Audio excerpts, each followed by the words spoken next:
Hey everyone, welcome back to DJ Tutorials. Today we're going to be modeling this meeple right here as a continuance of our series on gaming assets. We're going to be modeling this object and adding a material onto it so that you can use that methodology to create the rest of the meeples that you see in this animation right here. So without any further delay, let's get started. Okay, so before we begin, what you really need to do is you need to find a template for these little meeple designs. So if you go onto Google and you just type in Meeples Carcasonne, which is a really cool board game with a lot of little meeples and really cool stuff that we can practice.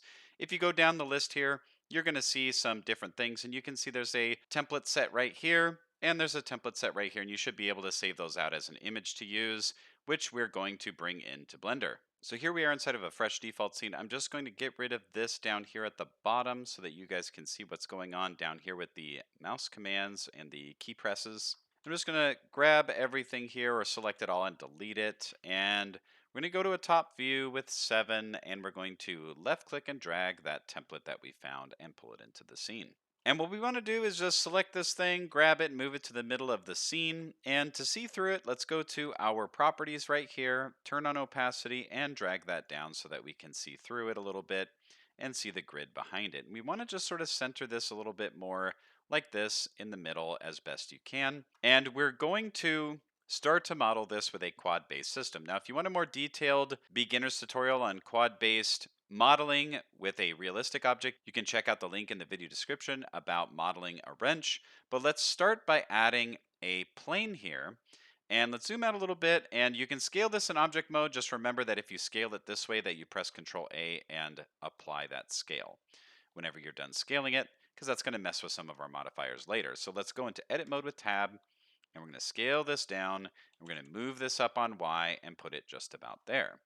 Now what we want to do is we want to mirror this, and there is a add-on that's a quick mirroring system, but we're going to do this manually because you should know the process first before doing a bunch of shortcuts. So let's split this like this with Control R to add a loop, and then right click to set that there, and delete this side over here. Let's then go to the modifiers, select our modifier, mirror right there, and then make sure that you select clipping. Now, what we're going to be doing here, and there's a lot of ways to go about showing you how to do this, but I'm just going to show you really quick sort of the idea. We want to have an edge around the whole thing. Now, there's a lot of ways to approach this. Some ways are faster, but not necessarily better. And what we want to do is get started with good habits, and that's why we have all of this that we can practice on. And what we want to do is set a quad-based system where we have edge control around the entirety of the outside of our object. And then on the inside, we want quad-based topology, which means that it's 4 sides like this, because that's the best way to ensure that your materials are going to be applied well. If you're going to bake stuff later, as far as textures and all that, that it makes it to where there's less of a problem. And it's just generally a good practice to make sure that you're following a quad-based topology approach. So we're going to select this edge here, and we're going to hold Control and right click. And what that's going to do is it's going to automatically extrude as if we pressed E, pulled it over here, and then extruded it. But it also sets a rotation depending on where the previous edge was and where you have clicked to select it. So I'm going to go over here and Control right click here, Control right click here, and we're just going to do this to set the outside of our object. And every so often you'll see here's a angle here, and then if I go all the way down here like this, it sort of doesn't overlap. So we have to fix that. So you can see there it got a little bit turned around. So let's pull this around, and just remember this for later because there is something that I'm going to point out when it comes to these little quick turn points, like these. Let's turn on this here. When it comes to this sort of angle change here, there's going to be some issues that show up, and we'll have ways to deal with that. But just remember that if you do have it on solid mode and you see that there's black instead of this gray when you look at it, it probably means that something's kind of flipped around. So just make sure that you edit that and make it look as good as you can for this first pass. So I'm just going to move these around like this, press 2 so that I'm on the edge select, and then right click over here with Control down, and then we can move these around if we'd like. And you don't have to use the hold Control method to do this. It's just something you can do. And then we're going to do it one more time up here, and then I'm just going to move this over to this position here. Just sort of set this generally where it needs to be. We're going to be doing some modifiers, and making some adjustments. You can see here that there is an issue here with some overlapping. So just move that around and make sure that you have this set correctly. In fact, I don't think we necessarily need this one right here. So I'm going to select that edge and press X and then go down here to dissolve edges. And we can get rid of that for now, just to simplify things a little bit. Now what we want to do is make sure that we're maintaining that quad based approach. And we want to make sure that we keep things, and this is very, very simple. We want to make sure that we sort of maintain that. So let's take this area here and I'm going to extrude that point and move it over there. And if we click on this with left click and then hold control and click up here, it's going to find the shortest distance between those.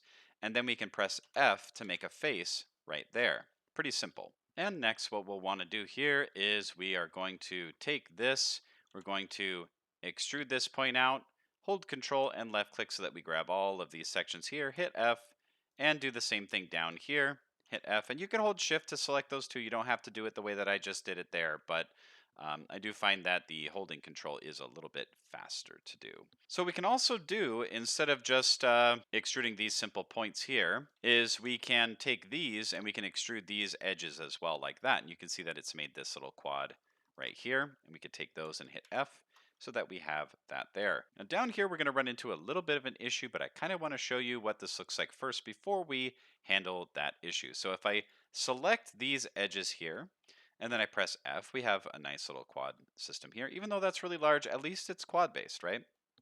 But you can see here that we do have a little bit of an issue because we have this, this, and then we have this large area here that would make a triangle. So what we need to do is think creatively on how we would approach dealing with that issue. There's a lot of ways to handle it. There's a lot of techniques and tools that you can use to deal with this sort of thing, but you kind of have to just think, okay, I need to have this a quad. How can I deal with that? And one way that you can do this is you can actually add a split down here. And there's a number of ways you can do this. If you press Control R, you can add a loop like this. And I'm going to right click to undo that. You can also use the knife. So if I press K, that creates this knife tool, and I can select these different points here. And I can basically cut my object up into some different pieces. And just to make this a little bit easier to look at, let's delete this edge and just take a look at this again in this way. And if I look at it without that one there, kind of like confusing my brain, if we select these and then make a face out of that, then we can select these here and make a face out of that. So now we've created a very nice quad-based interior with the edge here that if I press Control R, you can see that I can add a loop there, or if I press 2 and I Alt left click that edge, you can see that all the way around it, I'm selecting that entire edge. And that's really what we want. We want this edge control. And that's going to help you out with a lot of things like subdivision surface modifiers, bevel modifiers, and just editing the edges of your object in general. And what we want to do is also adjust these up here since we added a point and make this look a little bit nicer, a little bit more tidy. And this is, again, why you want to start simple. You really just want to get your basic shape in there.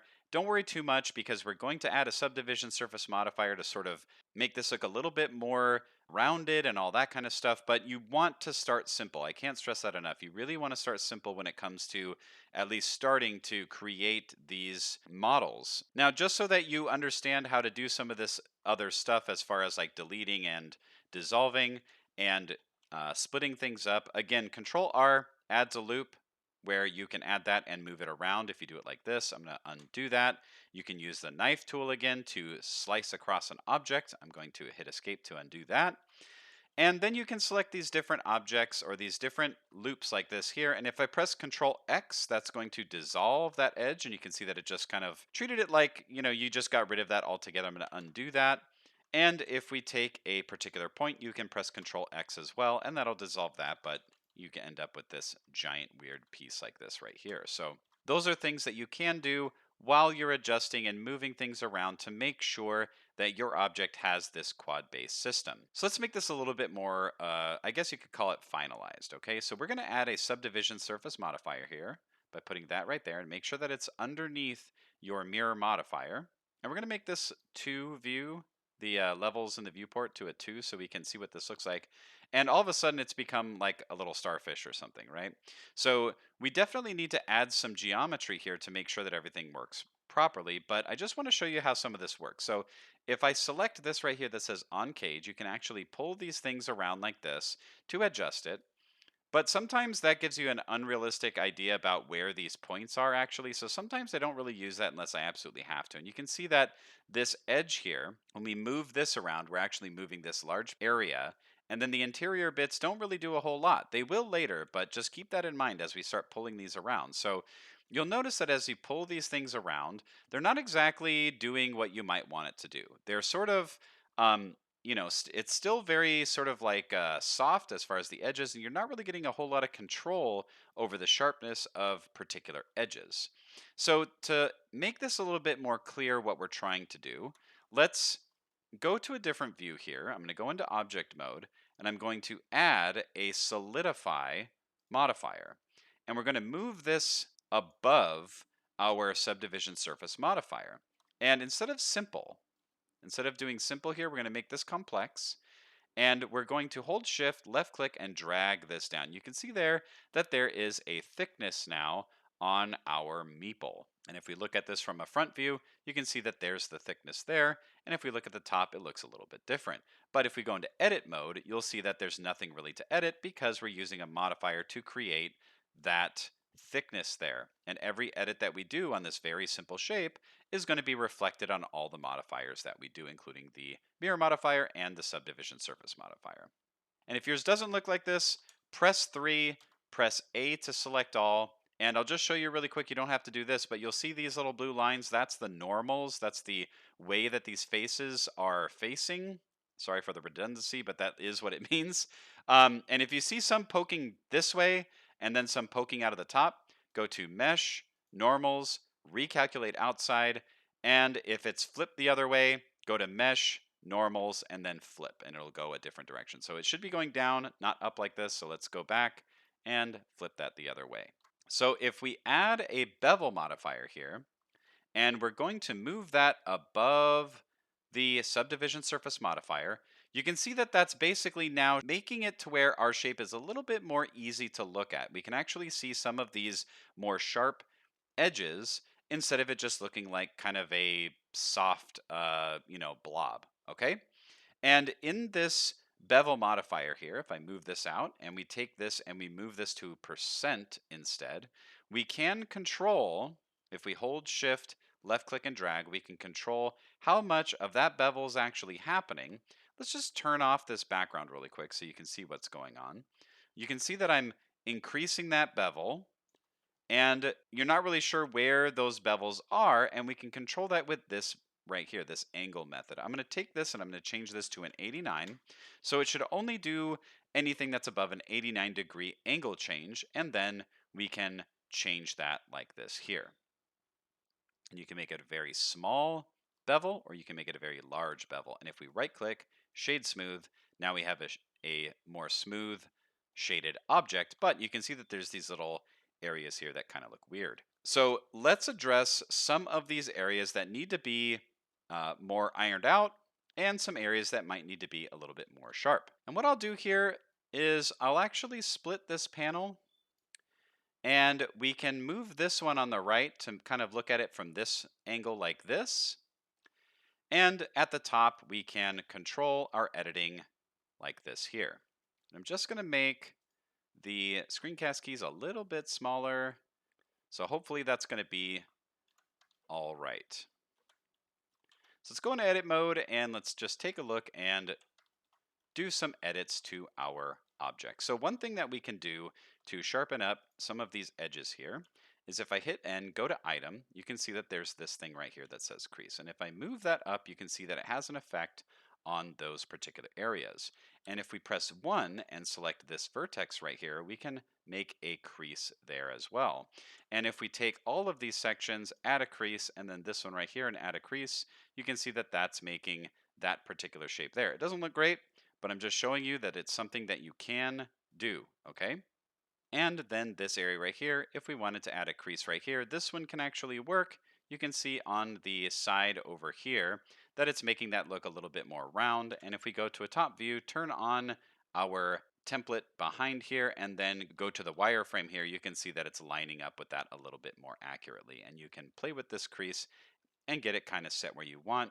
You can add a crease here if you think that's going to work for what you're trying to do. And if you want, you can add a crease here if that's also what is going to work for you. Now, let's address some of these areas here that I mentioned might be a problem. So if I add a crease there, it doesn't really do it. And if I add a crease on these sides here, it might do what you're trying to do, except for we have this little weird anomaly right here. And really what we need to do is we need to add a little bit of geometry to make this work a little bit better. So if I press Control R and then I left click to set it right in here, we can actually slide that loop over to these areas. But what I don't want to do is I don't want to just sort of like hide it way up next to it. I don't really want to do that because I don't want these to be right up against this either. So if I press 1 to select this vertex, G twice, we can actually slide that along that edge right there. And I know because I've done enough of this to know how to, deal with this, we need to maintain this edge right here. So what we have to do to make this angle change a little bit more sharp and clear without those issues with our bevel modifier and everything else is we have to actually change the location of how these points are right here. So I'm just going to change this sort of shaping a little bit more like this. And based on how close these are and where they're positioned, you can see that it does change how, and if I move this over here like this, and we can just kind of take a look at this armpit area here, you can see that we are basically changing how that angle change is happening and how sharp that might be. And since we did this up here where we also need this to be tightened up a little bit, we can move this along here and we can adjust some of these like this as well to make sure that we get a nice little angle change and maintain our shapes there. And I would say that at this point, you could just go and start adding some, some loop cuts where you think you need it and start adjusting these edges as you feel you need it. But just remember to try and stay very simple. You don't want to do too much complexity because we do have modifiers we're throwing onto it to make it look like there's a lot more complexity than there really is. So I would recommend that you handle it from that approach. And down here, if we take away that crease and we just sort of take a look at it, I think that might work out okay. And oh, looks like this little area right here is something that we have to deal with. And that, what we're going to have to do is we're actually, I think we might have to add another loop cut here. But let's see if we can just adjust some of these here. Maybe what we can do is go to our mirror modifier, deselect the clipping, and we can try and pull this over. And it looks like this might not, let's turn clipping back on. It looks like this might not work out too well. So what we might need to do here, I'm just going to undo that, is press Control R, set a new loop cut right in here. I'm going to adjust these and sort of like move these around a little bit like this, because you don't want it to look a little bit too like misshapen up here in the head region. And we can move this around like this. And you can see how us starting simple really helped out in the long run because now we're just adding some complexity where needed. We're not starting complex and then having to delete from there, although we could do that. We're just starting it from this way so that we can control this stuff as we need to. And so we can pull this up like that, and we can pull this up like this.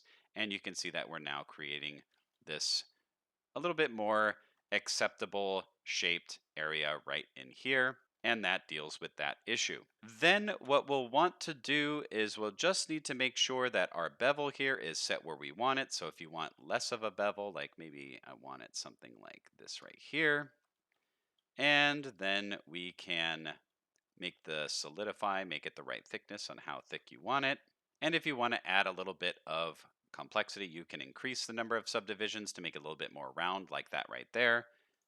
And let's just turn this off so we can just take a look at it. So maybe 4 is a little bit too much, 3 looks okay there, and you'll want to make sure that the render is set to the same as your viewport if you want it to look the same in your final render. And what you could also do is in the bevel area, you could add some rings or some segments to that.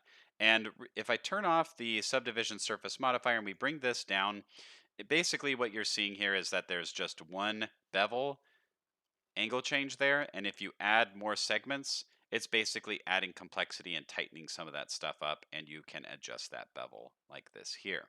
And then we'll turn on the subdivision surface modifier, and I'm just going to keep this at one segment just to keep it simple. And that looks pretty good to me. One quick suggestion that I will make to you is that you can choose where to add particular bevels. So let's say that for some reason it just felt to you that the bevels was not going on the edge where you wanted, it was going in some other areas. Because we made this with a loop on the outside, what you can do is you can select all of this loop by holding Alt and left clicking near it. And we don't want that center, so make sure that that center is not selected. And what you can do is go right here where it says mean bevel weight. You can left click and drag that up to a 1. And then on your bevel modifier, instead of limit method angle, change that to weight. And then that is going to make it so that the bevel only has to do with that specific edge. And you can see there that it created a little bit of an issue on this edge right here because the bevel wasn't there. So I'm just adding some bevel weight to that spot right in there. And you can see that that fixed that there. So if you want to add a limit method that uses that weight that you can see up here in the item transform, make sure that you press N to open that up. You can do that, or you can just change this to angle like I did before. And I'm just going to take all this stuff and I'm going to take the mean bevel weight down to a 0 there because I think it's a little bit more simple. So there we go. One thing you might run into is you might see a weird sort of like crease in your object or something like that, or you might see some weird anomalies. And what you'll want to do is check for a couple things. Number one, if we zoom inside of our object and I go into edit mode, you'll see that there is an edge that accidentally got extruded here. So I'm going to select that edge and I'm going to delete that. And I did this more for the purposes of just showing you how you could do that. Another thing you might run into is that when you're putting together these modifiers, you might see some weird stuff like this right here, where there's some divots or some areas that look a little bit weird. And really what that is that somewhere along the way, when you were in this view right here, you might have accidentally extruded something on like this view right here. And on the z-axis, you might have messed something up. And that's okay because we can fix this, no problem. Just press A to select all your vertices, press S to scale, Z to lock it on Z, and then 0, and then enter, and that will make it to where everything is nice and set correctly on the Z axis, and that's one way to resolve that. Another issue that you might have is that you're trying to select some things and you move it around, but it seems like nothing's going on and you have something like this right here. What you might have, and this happens a lot when you're beginning, is doubled vertices. So I'm going to right click to reset that, press A, press M to merge, and then by distance. And you'll look at the very, very bottom, you'll see it says removed 5 vertices.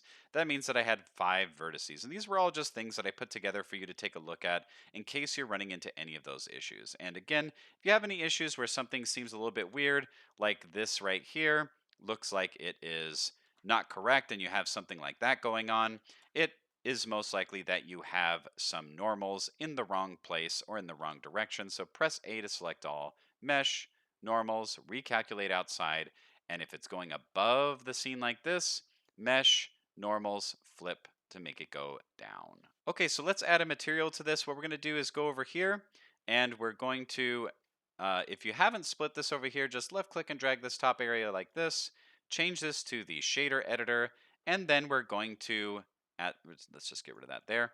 At the top here, press new, and we're going to call this Meeple. And this time we're going to be using the node editor for this, which is this right here. And we are going to be adding some very basic materials. And we're not going to be using Eevee. We're going to be using cycles because I like cycles more. You can use Eevee, but I feel like cycles is just a little bit easier to see some really good looking stuff. So let's change this to the rendered view. And in the top here, we're going to take the right here where it says viewport shading. We're going to turn off the scene world.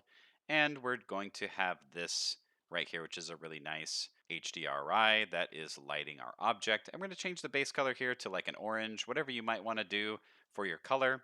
And the roughness here, you might want to keep it a little bit rough or not, but we're going to do a couple fun things here. And I don't think that I need the screencast keys for this particular area, so I'm going to turn that off. And we're just going to take a look at this here like that. What's going to make this a little bit more realistic is that we need a texture on here, because if we rendered this out just like this, it's going to look really, really flat. So what we want to do is add with Shift A, we're going to add a texture, and we're going to add a noise texture. And before we do this, turn this to solid mode, go to Edit, Preferences, go to Add-ons, and do a search for Node Wrangler. And make sure to select that to turn it on. And it's really going to help you out with some of these next steps. So let's go to the rendered view here, select the noise texture, and Control-Shift left click. And you'll see that it looks really weird, okay? And that's because it's naturally set up for the vector here to use what's called a UV map. Now, you don't really know what that is, probably. I don't know how much you actually know about CGI and textures and all that, but basically UV is a way to unwrap all of our poly shapes onto a 2D plane so that we can project an image onto it. And if you don't do it properly, you'll end up with something weird like this. Now, we're going to be making a procedural texture using the object data instead of a UV map. And how we can do this is if you select the noise texture and press Ctrl T, it's going to bring up a mapping and a texture coordinate. Make sure you have the Node Wrangler add-on turned on so that you can see these. And you can see that it's set to generated, but instead of that, we're going to go to object here and pipe that right in there. And you can see that with the object put in, it kind of changed how this looks. And if we take the scale here, left click and drag this, you can see that it's mapping that in a really, really nice way around our entire object without us having to really do much. Then what we're going to do is we're going to press Shift A, go to where it says vector, and select bump. And then left click to set that where it's in between the noise texture and the principled BSDF. And then what you're going to do is take this factor here, you're going to put that into the height, and then take this one right here, plug that into the normal, and then we're going to click this, Control Shift left click, and then we have a bumpy surface there. And then we can take the strength, pull this down to something a little bit more manageable, and there we have a really nice surface for this meeple when you do your final rendering. And just to remind you guys, this is part of a longer series where we are building board game assets to then use for a product render. So this is one way that you can create a really nice looking texture just to use for the purposes of a quick animation and these meeples. So at this point, my suggestion to you is to challenge yourself to create all of these different meeples here. You can try duplicating this and scaling certain areas to adjust to make these shapes here, like the large meeple and the mayor, and try and reuse some stuff if you can for the ringmaster and the shepherd. But you'll notice that there are some more complex shapes here. There's some that are asymmetrical, like the shepherd here, and there's some that have some more interesting shapes, like the robber down here. So keep that in mind when you're building this out, is that you might have to think about a different approach here, but I do recommend that you make sure to do that edge control that we talked about before, and that you only use a quad-based system to challenge yourself to make this accurate. Now, as with most of my tutorials, I do have a version of this with everything already made out for you. If you want to see how I did it, you can download the project. Down in the video description, there's going to be that download available, and included with that download is also this project file right here, which shows a pretty fun animated meeple drop animation that I did using some physics and all that. So all of that is included in a package that you're going to see in the video description. So if you do want that, you can click on that link and check it out. But before we go, what I want to do is I want to show you, first let's call this Meeple, and we're going to also call this pre-convert, because before you actually want to use this in an animation, you might need to what's called bake in some of the stuff that we've done here. So let's duplicate this, right click to set it where it is, or where it was, turn off the pre-convert, the original, and then select this one here and call this convert, or you can call it final. And what we're going to do is we're going to apply some of these modifiers. So we're going to apply the mirror modifier, we're going to apply the solidify modifier, and we're going to keep the bevel and the subdivision as something that we can control later. And what that's going to do is it now has made this into a full 3D object with a bottom and a top and sides without us having to actually manually create those. And you can then take this and create any sort of scene that you might want to do with this without having to deal with any of the issues that a mirror modifier or the solidify modifier might give you when you're trying to animate it or change the shape or anything like that. That's going to be it for this tutorial. Hopefully you were able to follow along with me and you were able to understand the approach that I am trying to teach you. Definitely take that idea and create the rest of these and let me know in the comments how you are getting along with this. If you're having any struggles or if you need any help, you can always jump on the Discord and ask for help. Thanks so much to all my subscribers and to all of you for watching my content. If you're interested in becoming a patron and supporting the channel, please see the link down below or become a member to my YouTube channel. That would be really, really great. And I will see you all next time on DJ Tutorials.